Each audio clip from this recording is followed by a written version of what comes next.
الحمد لله الحمد لله رب العالمين اللهم صل على محمد وعلى آل محمد كما صليت على إبراهيم وعلى آل إبراهيم إنك حميد مجيد اللهم بارك على محمد وعلى آل محمد كما باركت على إبراهيم وعلى آل إبراهيم إنك حميد مجيد أما بعد فإن خير الحديث كتاب الله وخير الهدي هدي محمد صلى الله عليه وسلم وشر الأمور محدثاتها وكل محدثة بدعة وكل بدعة ضلالة وكل ضلالة في النار يا أيها الذين آمنوا اتقوا الله حق تقاته ولا تموتن إلا وأنتم مسلمون يا أيها الناس اتقوا ربكم الذي خلقكم من نفس واحدة وخلق منها زوجها وبث منهما رجالا كثيرا ونساء واتقوا الله الذي تساءلون به والأرحام إن الله كان عليكم رقيبا يا أيها الذين آمنوا اتقوا الله وقولوا قولا سديدا يصلح لكم أعمالكم ويغفر لكم ذنوبكم ومن يطع الله ورسوله فقد فاز فوزا عظيما പ്രിയമുള്ള വിശ്വാസികളെ, സഹോദരങ്ങളെ, സഹോദരിമാരെ, അള്ളാഹുവിൻ്റെ കൽപ്പനകളും നിർദ്ദേശങ്ങളും ജീവിതത്തിൻ്റെ എല്ലാ സന്ദർഭങ്ങളിലും കഴിവിൻ്റെ പരമാവധി സൂക്ഷിച്ച് പാലിച്ച് ജീവിതത്തെ ക്രമീകരിക്കണം, ചിട്ടപ്പെടുത്തണമെന്ന് ഉണർത്തുകയാണ്, ഉപദേശിക്കുകയാണ്. നാം ഓരോരുത്തരും പലവിധ പരീക്ഷണങ്ങൾക്ക് നടുവിലൂടെയും വ്യത്യസ്തങ്ങളായ പ്രശ്നങ്ങളിലൂടെയുമാണ് നമ്മുടെ ജീവിതത്തെ മുന്നോട്ട് നയിച്ചുകൊണ്ടിരിക്കുന്നത്. എത്ര വലിയ ബുദ്ധിമുട്ടുകൾ ജീവിതത്തിൽ കാണേണ്ടി വന്നാലും നമ്മുടെ മേലുള്ള ബാധ്യതകളെയും കടമകളെയും നാം ഒരിക്കലും വിസ്മരിക്കാൻ പാടില്ല, മറന്നുപോകാൻ പാടില്ല എന്നത് എല്ലായ്പ്പോഴും നമുക്കുണ്ടാകേണ്ട തിരിച്ചറിവാണ്. ആരോഗ്യവും സൗഖ്യവും സമാധാനവും ജീവിതത്തിൽ ഉണ്ടാകുമ്പോൾ ആഗ്രഹിക്കുന്നതെല്ലാം ചെയ്തു തീർക്കണം, അതിൽ ഏറെ ശ്രദ്ധ കൊടുക്കണം എന്ന മനസ്സുള്ളതോടൊപ്പം തന്നെ നമുക്കെന്തെങ്കിലും ഒരു അസുഖം, അതല്ലെങ്കിൽ സമാധാനക്കുറവുണ്ട് എന്ന ഒരു തോന്നൽ, വല്ലാത്ത ഒരു അസ്വസ്ഥത, ഇത്തരം സാഹചര്യങ്ങൾ നമ്മെ അലട്ടുമ്പോൾ ആരോഗ്യമുള്ള സമയത്ത് എന്തായിരുന്നോ മനസ്സ്, അതിൽ നിന്ന് ഒരല്പം പോലും പിറകോട്ട് പോകാനോ പതറാനോ പാടില്ല എന്നത് വിശ്വാസികൾ എല്ലാ സന്ദർഭത്തിലും ഉൾക്കൊള്ളേണ്ട ഒരു കാര്യമാണ്. പലപ്പോഴും നാമെല്ലാം പറയാറുള്ള, അതല്ലെങ്കിൽ പങ്കുവെക്കാറുള്ള കാര്യമാണ്, കുടുംബത്തിന് വേണ്ടി എന്തും ചെയ്യും, എന്ത് സഹിക്കാനും, എത്ര തന്നെ ബുദ്ധിമുട്ടിയാലും അതൊക്കെ കുടുംബത്തിന് വേണ്ടിയാണല്ലോ. അതോർക്കുമ്പോൾ വല്ലാത്ത ഒരു സന്തോഷമാണ്, സമാധാനമാണ് എന്ന് പറയും. കൂട്ടുകാർക്ക് വേണ്ടി ഞാൻ എന്തിനും തയ്യാറാണ്, സന്നദ്ധനാണ്, അവിടെ ഞാൻ ആരെയും കാത്തു നിൽക്കാറില്ല. അവരെ കഴിഞ്ഞിട്ടുള്ളൂ ബാക്കി എന്തും ഈ നിലപാടിലേക്ക് എത്തുന്ന പല ആളുകളും ഉണ്ട്. നാട്ടുകാരാണ് എനിക്ക് വലുത്, അവരാണ് മുഖ്യം, അവരാണ് പ്രധാനം, അവരുടെ പ്രശ്നങ്ങളിൽ, അവർക്കുണ്ടാകുന്ന കുഴപ്പങ്ങളിൽ, അവർ അനുഭവിക്കുന്ന അഭിമുഖീകരിക്കുന്ന ചെറുതും വലുതുമായ പ്രശ്നങ്ങളിൽ ഞാൻ അവരെ കൂടെ ഉണ്ടാകും. അതുപോലെ തന്നെ അവരാണ് എനിക്ക് പ്രധാനം. അത് കുടുംബത്തിലുള്ളവരാകാം, വളരെ അകലെയുള്ളവരാകാം, അടുത്തിടപഴകുന്നവരാകാം, ആരുമാകട്ടെ നമ്മൾ പറയും അവർക്ക് വേണ്ടി അവരാണ് എന്ന നിലക്കുള്ള നിലപാടുകൾ എടുക്കാറുണ്ട്. ഇതൊക്കെ നോക്കൂ നിങ്ങൾ, ദുന്യാവുമായി ബന്ധപ്പെട്ട് കിടക്കുന്ന പ്രധാന മേഖലകളും കാര്യങ്ങളുമാണ്. ഇത്തരം കാര്യങ്ങൾ പറയാൻ അല്ലെങ്കിൽ ഈ നിലക്കൊരു ആവേശം നമുക്കുണ്ടാകാൻ പ്രധാന പ്രചോദനം എന്താണ്? ഇവരോടൊക്കെ നമുക്ക് എന്തെങ്കിലും ബാധ്യതകളുണ്ട്, കടപ്പാടുണ്ട്. നമ്മളുമായി വല്ലാതെ അടുത്ത് ഇടപഴകുന്ന, നമ്മുടെ സമീപത്തുള്ള അവരുടെ ചിരിയിലും പെരുമാറ്റത്തിലുമൊക്കെ നമ്മൾ എന്തൊക്കെയോ ആഗ്രഹിക്കുന്നു, കൊതിക്കുന്നു. അതുകൊണ്ടാണ് ഇത്ര വലിയ ആവേശത്തോടെ ഈ കാര്യങ്ങളെക്കുറിച്ച് എല്ലായ്പ്പോഴും നാം ഓരോരുത്തരും പറയാറുള്ളത്. ഈ ചോദ്യങ്ങളൊക്കെ ജീവിതത്തിൽ ഉണ്ടാകണം, എല്ലാം പ്രധാനമാണ്. മനുഷ്യൻ എന്ന് പറഞ്ഞാൽ മനുഷ്യരെ മനസ്സിലാക്കി മുന്നോട്ട് പോകുന്നവനാണ്. അതിലേറ്റവും പ്രധാനമാണ് അവന്റെ രക്തബന്ധം, കുടുംബബന്ധം, സാമൂഹിക ബന്ധം, സൗഹൃദപരമായിട്ടുള്ളത്, നാട്ടിലുള്ളവർ, ഇങ്ങനെ തുടങ്ങി നീണ്ടുകിടക്കുന്ന മേഖല വളരെ പ്രധാനമാണ്.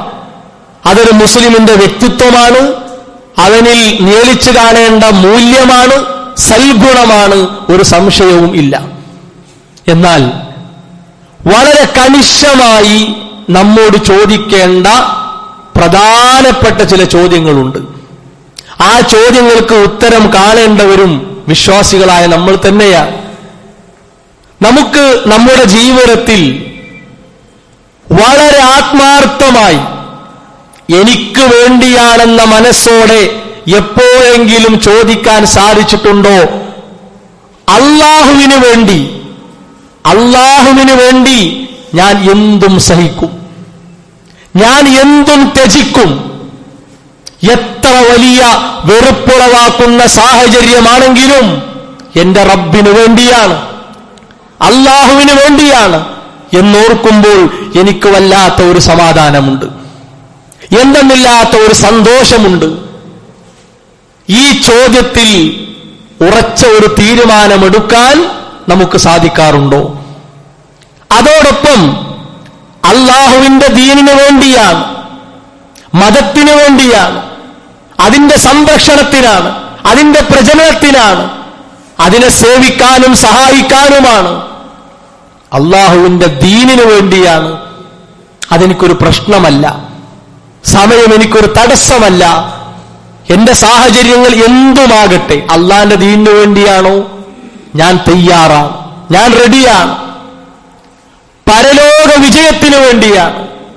ദുന്യാവിൽ എന്ത് തിരക്ക് മാറ്റി വെച്ചാലും, ഏത് തടസ്സങ്ങളെ വേഗത്തിൽ തീർത്താലും എന്റെ പരലോകത്തിനു വേണ്ടിയാണ്.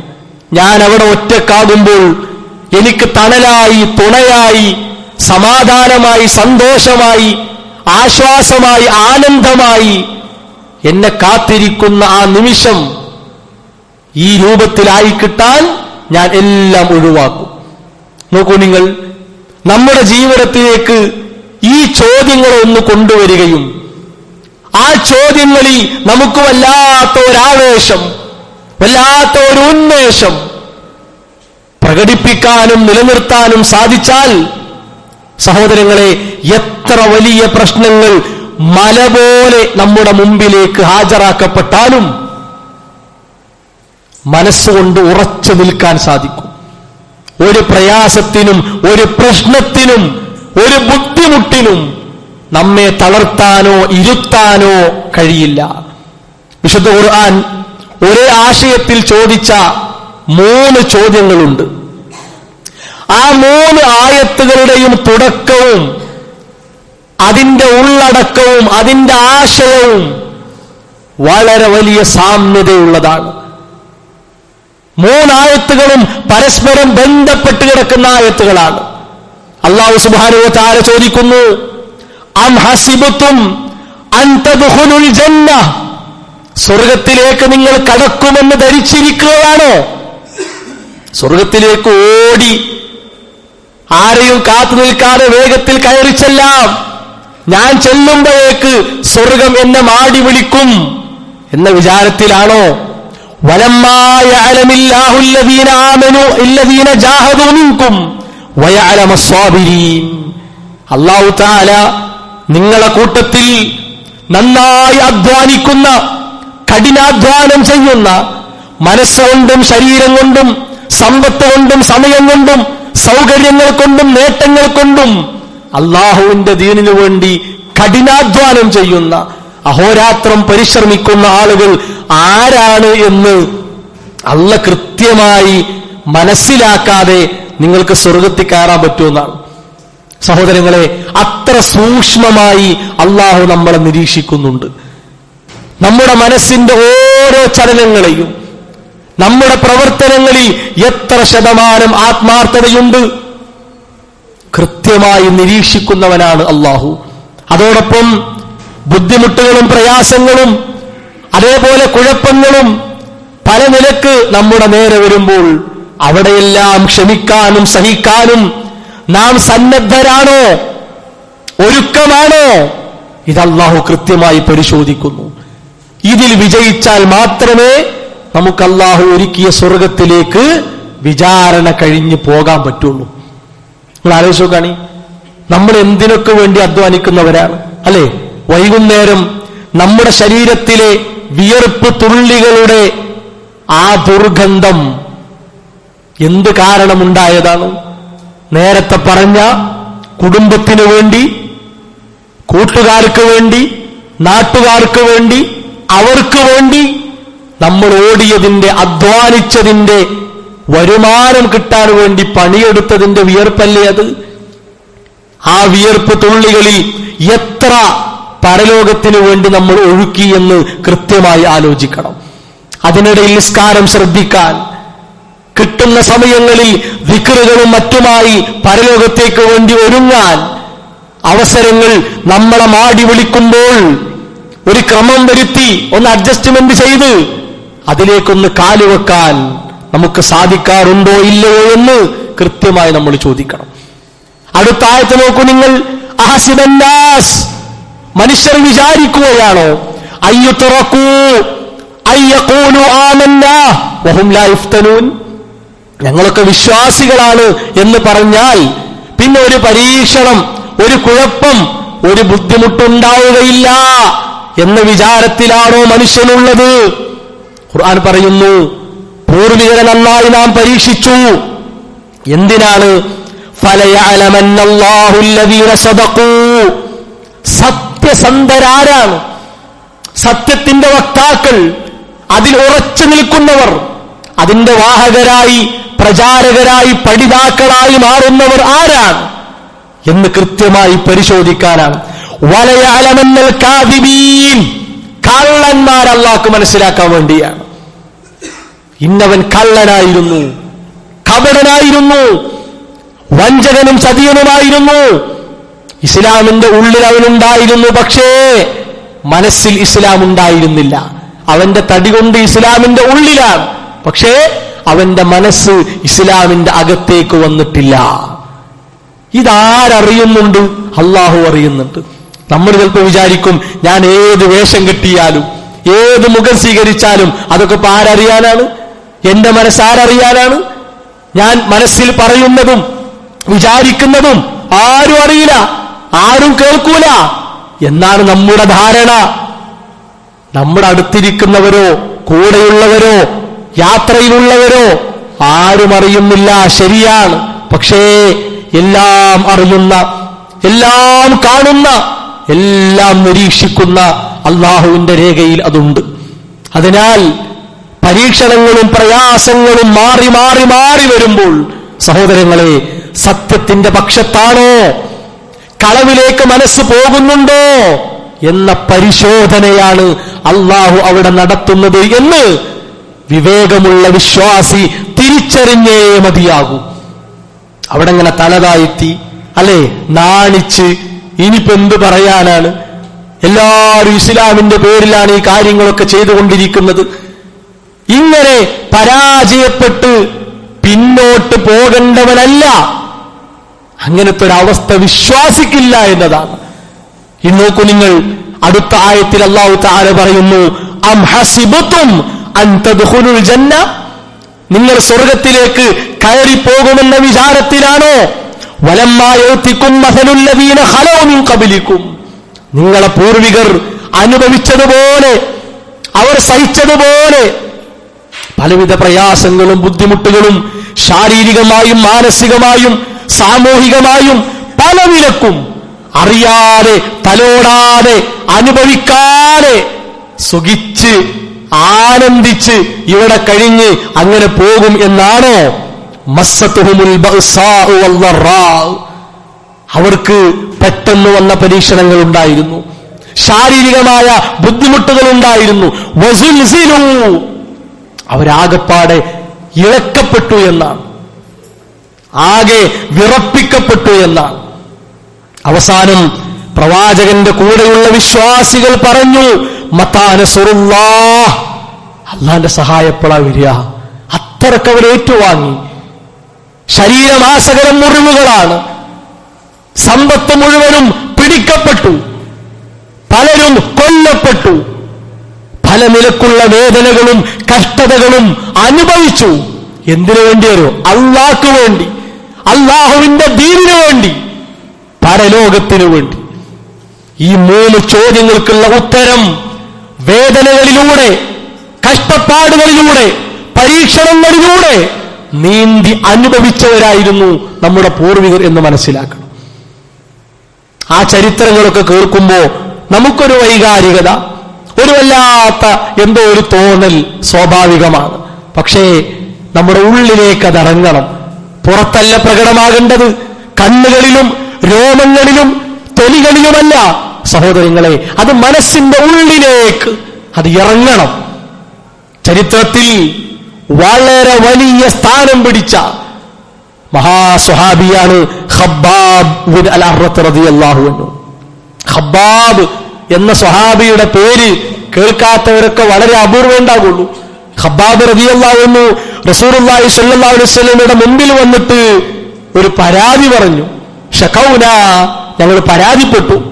അപ്പൊ നബി സല്ലല്ലാഹു അലൈഹി വസല്ലമ ഒരു പുതപ്പ് പുതച്ചുകൊണ്ട് അതിങ്ങനെ വെച്ചുകൊണ്ട് കഅബയുടെ തണലിൽ കിടക്കുകയാണ്.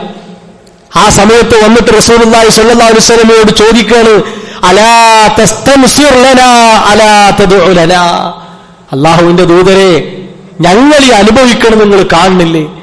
എത്രയാണ് ഞങ്ങളൊക്കെ ശരീരത്തിലേക്ക് വാങ്ങിയത്? ഇപ്പോഴും ഈ ശത്രുക്കൾ ഞങ്ങളെ വേദനിപ്പിച്ചുകൊണ്ടിരിക്കുന്നു. ഞങ്ങൾക്ക് വേണ്ടി ഒന്ന് പ്രാർത്ഥിക്കുന്നില്ലേ? സഹായത്തിന് വേണ്ടി അന്ന് നിങ്ങൾ തേടുന്നില്ലേ?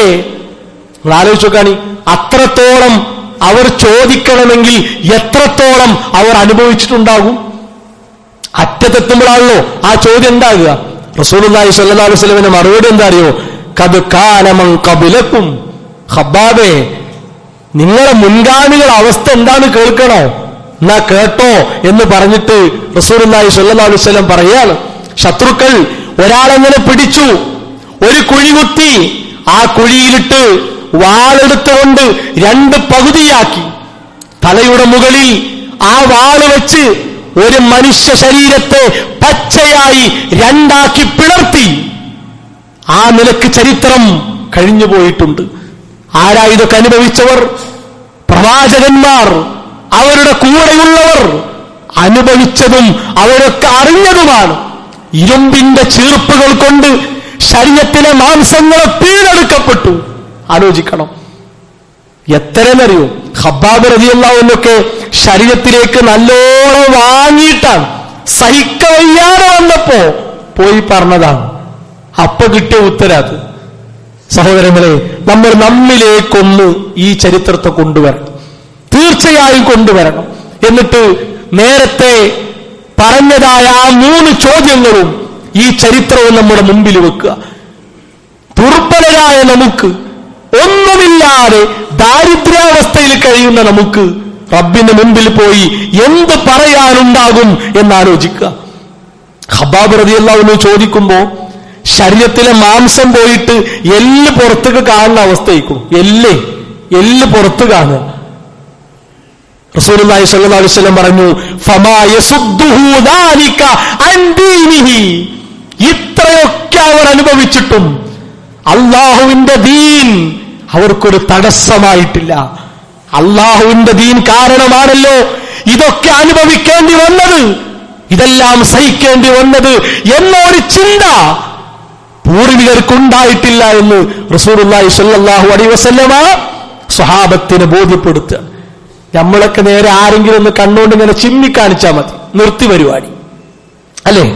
ആരെങ്കിലും ഒരു വാട്സാപ്പിൽ അനക്ക് വേറെ പണിയൊന്നുമില്ലടോ എന്ന് ചോദിച്ചാൽ തിരിച്ചങ്ങിട്ട് എന്റെ പണി ഇതാണോ എന്ന് അന്തസ്സോടെ പറയാൻ പേടി. ഏത് കാര്യത്തിൽ? അള്ളാന്റെ ദീന്റെ കാര്യത്തിൽ അല്ലേ? സഹോദരങ്ങളെ, ഒരുത്തന്റെ വാക്കിന് മുമ്പിലും ഒരുത്തന്റെ കണ്ണ് ചിമ്മപ്പെട്ടാലും നമുക്കൊരു പ്രശ്നമില്ല. കാരണം അള്ളാഹ്ക്ക് വേണ്ടി, അള്ളാഹുവിന്റെ ദീനിനു വേണ്ടി, എന്റെ പരലോക വിജയത്തിനു വേണ്ടി ഒന്നും തടസ്സമല്ല. 10 ഉറുപ്പിക കയ്യിലില്ല, മനസ്സിലായല്ലോ. ഉള്ള ജോലി തീരുമാനമാക്കപ്പെട്ടാലും നമുക്ക് പ്രധാനം അള്ളാഹുവിന്റെ ദീനാണ് എന്ന് മനസ്സിലാക്കണം. കാരണം ഇതൊക്കെ തന്നത് അള്ളാഹുവാണ്, ഇതൊക്കെ തന്നത് അള്ളാഹുവാണ്. അതുകൊണ്ട് നന്നായി നമ്മൾ അനുഭവിക്കേണ്ടി വരും എന്ന് അള്ളാഹു മുൻകൂട്ടി പറഞ്ഞു. ഇനി എന്താ വേണ്ടത്? അള്ളാഹ് മുൻകൂട്ടി പറഞ്ഞു, ഞാൻ നിങ്ങളെ നല്ലത് കൊണ്ടും ചീത്ത കൊണ്ടും പരീക്ഷിക്കുന്ന. ആരാ പറഞ്ഞത്? അള്ളാഹ് പറയാ ഞാൻ നിങ്ങളെ നല്ലത് കൊണ്ടും ചീത്ത കൊണ്ടും പരീക്ഷിക്കും. കഴിച്ചില്ലായില്ല, ഇനി എന്താ വേണ്ടു? എന്തൊരു സമാധാനമുള്ള വാക്കാണത്. എന്റെ റബ്ബിനോട് പറഞ്ഞതാണ്, ഇടക്കിടക്ക് എനിക്ക് പനി ഉണ്ടാകും, ഇടക്കിടക്ക് എന്റെ ആരോഗ്യം ഉഷാറാകും, ഇടക്കിടക്ക് വരുമാനം മുട്ടും, ഇടക്കിടക്ക് വരുമാനം കൂടും, ഉള്ള ജോലി പോകും, പ്രതീക്ഷിക്കാത്ത ജോലി കിട്ടും. ഇതാര് പറഞ്ഞതാ? എന്റെ റബ്ബ് എന്നോട് പറഞ്ഞതാ. ഇനി എന്താ വേണ്ടു? ഖുർആൻ പച്ചയായി പറഞ്ഞ കാര്യമാണ്. അപ്പൊ ആ തിരിച്ചറിവ് നമുക്കുണ്ടെങ്കിൽ ഏത് പ്രശ്നത്തിന്റെ നടുവിലും നിവർന്ന നിൽക്കും. നമ്മൾ തല പൊക്കി അവർ നിൽക്കും. ഇത് വിശ്വാസിക്ക് തിരിച്ചറിയാൻ സാധിച്ചിട്ടില്ലെങ്കിൽ മുസ്ലിം എന്ന് പേരുള്ള ഓരോരുത്തരും തിരിച്ചറിയാൻ കഴിയൂല. അത് മനസ്സിലാക്കുക. മുസ്ലിം എന്ന് പേരുള്ള ഒരുത്തരും തിരിച്ചറിയാൻ പറ്റൂല, വിശ്വാസിക്കേ പറ്റുള്ളൂ. റസൂലുള്ളാഹി സ്വല്ലല്ലാഹു അലൈഹി വസല്ലം പറഞ്ഞു, യവദ്ദു അഹ്ലുൽ ആഫിയ യൗമൽ ഖിയാമ. ഖിയാമത്ത് നാളിൽ നല്ല ആഫിയത്തോടെ ഇവിടെ ജീവിച്ച ആളുകൾ, ഒരു തകരാറും പ്രശ്നമൊന്നും അറിയാതെ കുഴപ്പമില്ലാതെ ഇങ്ങനെ ജീവിച്ചു പോയ ആളുകൾ, അവര് ഹീന യുഅതാ അഹ്ലുൽ ബലായി അസ്സവാബ്. പരലോകത്ത് ഇവിടെ കുറേ പ്രയാസങ്ങളും കുറേ പരീക്ഷണങ്ങളും ഒക്കെ അനുഭവിച്ചിട്ട് പരലോകത്ത് വന്ന് കൂലിങ്ങനെ വാരിക്കൂട്ടുമ്പോ ഇവിടെ സുഖിച്ചവർ അവിടുന്ന് കൊതിക്കുന്ന ഒരു കാര്യം പറയണം. എന്താ അറിയോ? ലൗ അന്ന ജുലൂദഹും കാനത്ത് ഖുരിളത് ഫിദ്ദുനിയ ബിൽ മഖാരീർ. ഞങ്ങളുടെ ഈ തൊലികളും ഞങ്ങളുടെ ഈ ശരീരങ്ങളും ദുന്യാവിൽ അള്ളാഹ്ക്ക് വേണ്ടി കടം കൊടുത്തിരുന്നെങ്കിൽ എത്ര നന്നായിരുന്നേനെ എന്ന് എവിടെ വെച്ച് ആഗ്രഹിക്കും? ഇതിങ്ങനെ കാണുമ്പോ ഇവിടെ സാമ്പത്തികമായി, മതപരമായി, ശാരീരികമായി, സാമൂഹികമായി, കുടുംബപരമായി പരീക്ഷണങ്ങൾ അനുഭവിച്ച് അതിലൊന്നും പതറാതെ ഉറച്ച് പരലോകത്തിനു വേണ്ടി ജീവിച്ച ഒരു മനുഷ്യൻ, ഒരാളൊരു പെണ്ണ്, നാളെ അവിടുന്ന് ഇങ്ങനെ വാരിക്കൂട്ടുമ്പോ ഇതിലൊന്നും വലിയ പ്രശ്നമൊന്നുമില്ലാതെ ജീവിക്കാൻ സൗഭാഗ്യം കിട്ടിയവർ അവിടുന്ന് കൊതിച്ചു പോകുന്ന റബ്ബേ, എനിക്കും എന്റെ ശരീരം കടം കൊടുക്കാൻ പറ്റിയിരുന്നെങ്കിൽ. അപ്പൊ എത്ര കിട്ടുന്നുണ്ടാകും? അതിന്റെ കണക്ക് നമുക്കറിയില്ല. അതുകൊണ്ട് നന്നായി ഏത് ഘട്ടത്തിലും അൽഹംദുലില്ലാഹ് എന്ന് പറഞ്ഞ് നമ്മുടെ ജീവിതത്തെ മുന്നോട്ട് നയിക്കാൻ നാം ഓരോരുത്തരും പരിശ്രമിക്കുക. അല്ലാഹു സുബ്ഹാനഹു വ തആല അതിനുള്ള സൗഭാഗ്യം പ്രദാനം ചെയ്യുമാറാകട്ടെ.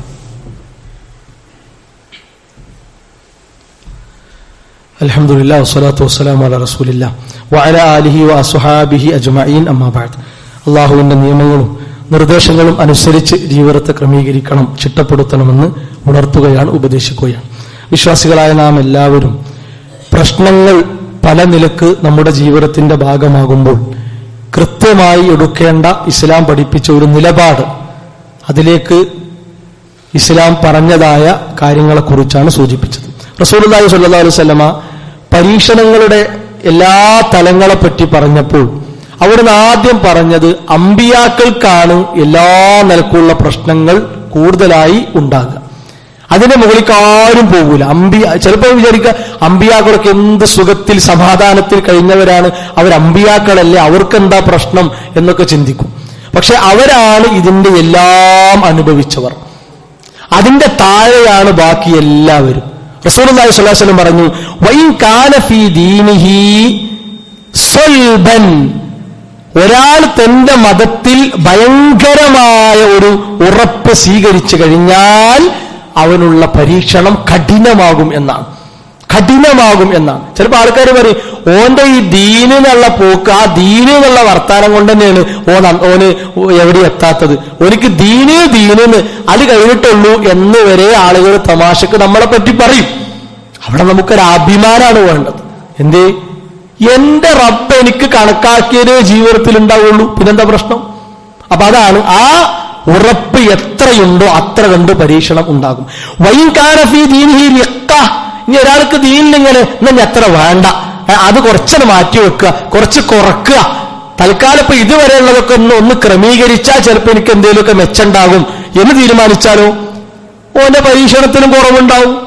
കുറെ ഓൻ അതിനനുസരിച്ച് കണ്ട് പരീക്ഷിക്കപ്പെടുള്ളൂ, കുത്തുവാക്കുകൾ കുറയും, ആക്ഷേപങ്ങൾ കുറയും, പലതും കുറയും. അതുകൊണ്ട് ദുന്യാവിക്ക് കഴിച്ചിലാകും. പക്ഷേ ആഖിറത്തിലേക്ക് എത്തുമ്പോൾ നമ്മൾ അതിനും അള്ളാഹുവിനോട് സമാധാനം പറയേണ്ടി വരും. പക്ഷേ ഒരാൾ പരീക്ഷിക്കപ്പെട്ടുകൊണ്ടേ ഇരിക്കുക എന്ന് പറഞ്ഞാൽ റസൂലുള്ളാഹി സ്വല്ലല്ലാഹു അലൈഹി വസല്ലം പറഞ്ഞു, ഹത്താ യത്റുകഹു യംശി അലൽ അർളി മഅലൈഹി ഖതീഅ, അവൻ ഈ ഭൂമിയിലൂടെ നടക്കുന്ന അത്രയും അവന്റെ മേൽ ചെറുദോഷങ്ങൾ പാപങ്ങളൊന്നും ഉണ്ടാകൂല. ഈ പരീക്ഷണങ്ങൾ ആ പാപങ്ങൾ എങ്ങനെ കൊഴിച്ചു കളയും.